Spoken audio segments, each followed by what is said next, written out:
Hello everyone. I Bhagya NP, Assistant Professor, Department of Chemistry, Sai Vidya Institute of Technology. In this class, I am going to teach you the construction working of PV cell. So before going to start with the actual topic, first we should know the basic concepts. So what is that solar cell? So solar cell is a device which converts solar energy into a electrical energy, and that is called as a photovoltaic cell, and the phenomenon is called photovoltaic effect. So in the solar cells, so all the solar cells are made up of silicon semiconductors. So if you use silicon semiconductors, the next question raises is, what is semiconductors? So as you all know, in the semiconductors, energy band gap between valency band and conduction band is lies in between conductor and insulators. So in these semiconductors, there are two types: N-type semiconductors and P-type semiconductors. What is that N-type semiconductors? N-type semiconductors consist of excess of electrons, whereas P-type semiconductors consist of excess of holes in the crystal lattice. So now let us move to the construction of N-type semiconductors. How to construct that N-type semiconductors? So that can be done by adding impurity to the pure semiconductors. What type of impurities we have to add in order to get the N-type semiconductors? We have to add the pentavalent impurity to the tetravalent element. So for example, phosphor. So if we dope phosphor to the silicon, so in that case, phosphor consists of 5 valence electrons in the valency shell, whereas silicon consists of 4 valence electrons. So all the 5 electrons of phosphor make a covalent bond with the electrons of silicon. So there is a one excess electrons left over, and that causes the formation of N-type semiconductors. So the next is difference between N-type and P-type semiconductors. So in the N-type semiconductors, electrons are majority carriers and holes are minority carriers.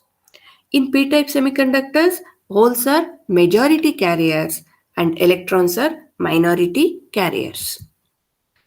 The next is construction of p-type semiconductors. How to construct this p-type semiconductors?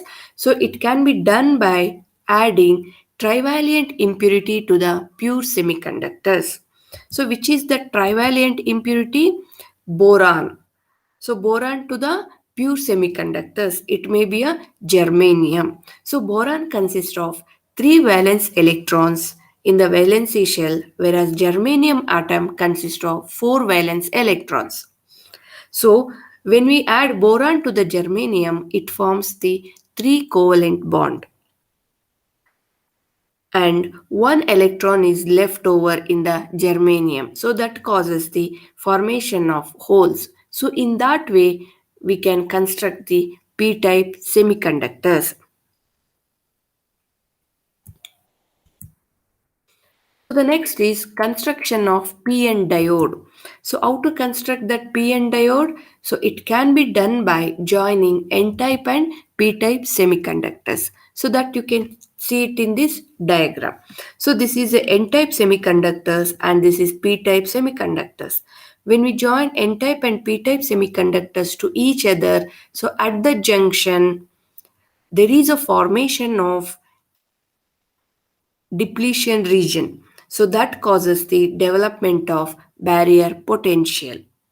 So how this barrier potential is developed at the junction? So it is developed by flow of excess of electrons from n type to p type. So as I said, so in the n type number of electrons will be more, whereas in the p type holes will be more. So the electrons which are excess on n type side, so that move to the p type and occupies the hole, so it leaving behind the positive charges on the n type at the junction region. The same way on the p-type semiconductor side, so there are excess of electrons, so that is present at the junction on the p-type semiconductors.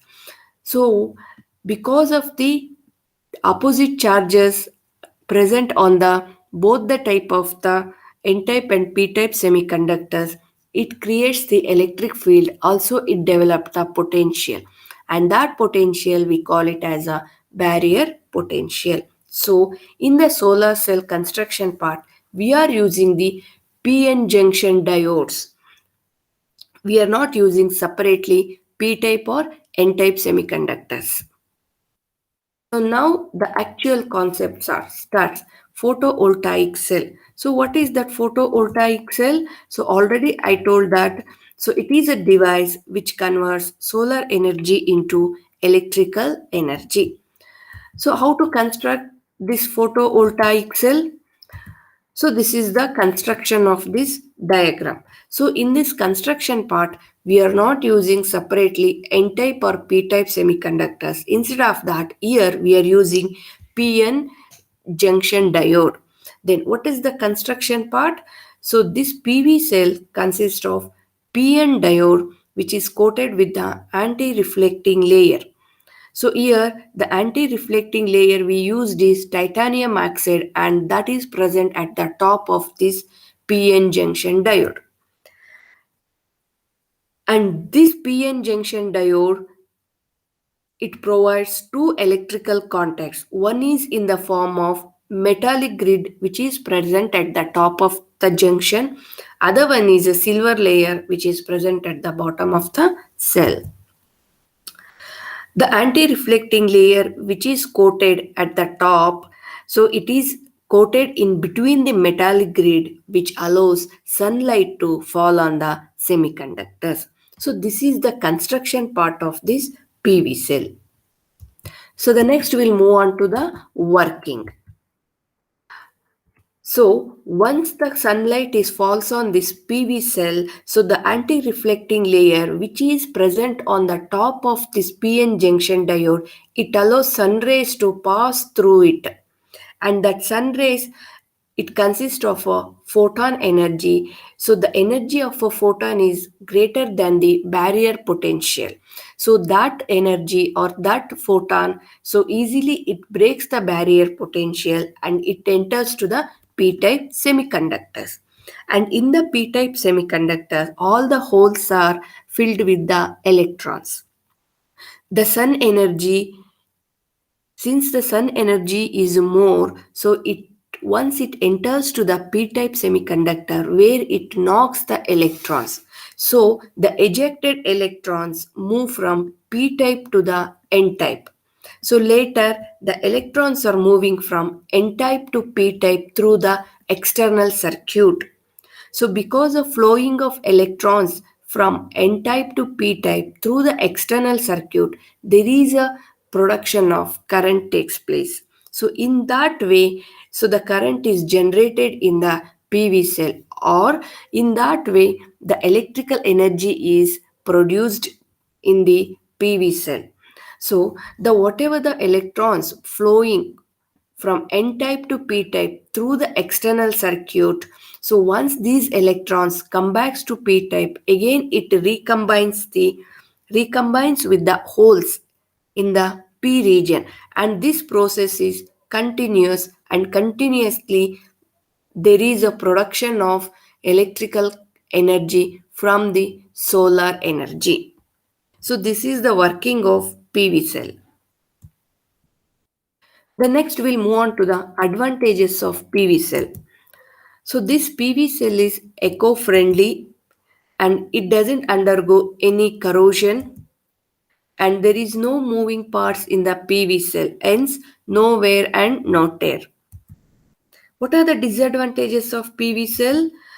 So this PV cell installation cost is very high, and it produced electricity only on the daytime, and also it generates only DC current. Then applications are this PV cell, it is used in toys, watches, remote lighting systems, Also, it is used in water pumping, water treatments, and also in emergency power, satellites, etc. So, this is about the construction, working, and applications of PV cell. Thank you.